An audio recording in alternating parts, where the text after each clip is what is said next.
హే! Hello! అందరెలా ఉన్నారు? అందరూ బావున్నారనుకుంటున్నాను. మీ అందరికి ఒకటి చూపిస్తారండి. ఇక్కడ మా నానమ్మ కలుస్తుంది. ఎందుకంటే విత్తనాలేమన్నా నాటుదామని మా ఇంటి పక్కన ఇది ఖాళీ ప్లేస్ అనమాట.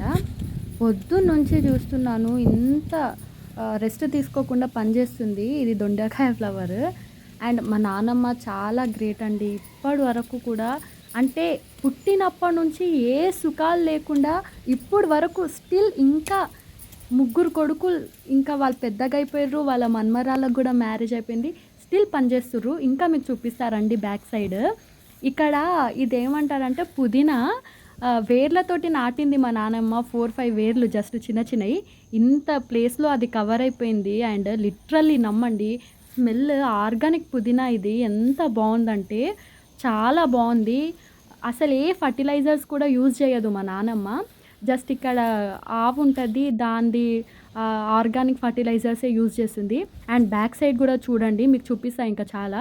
చూడండి ఇది ఇంత ప్లేస్ గూడా మా నానమ్మ ఒక్కతే మొత్తం హ్యాండ్ తోటే క్లీన్ చేసి విత్తనాలు నాటింది. ఎంత బాగా వస్తాయంటే అండ్ ఆ కూరల టేస్ట్ గూడా నమ్మండి చాలా బావుంటది. మా మమ్మీ వాళ్ళ దగ్గర అసలు ఈ గ్రీనరీ తోటి వెదర్ నాకు ఇంకా చాలా పీస్‌ఫుల్‌గా అనిపిస్తది. ఇక్కడే ఉండిపోవాలని. ఇన్ని రోజులున్నా అసలు ఇంకా ఇన్ని డేస్ కంప్లీట్ అయిపోయాయా అన్నట్టుంటుంది నా ఫీలింగ్.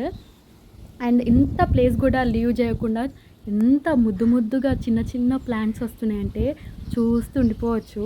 అండ్ మా తోటలో పువ్విది ఎంత క్యూట్ ఉంది. అండ్ నేను పుదీనా ఇంకా స్మెల్ చూస్తూనే ఉన్నా. Bye friends.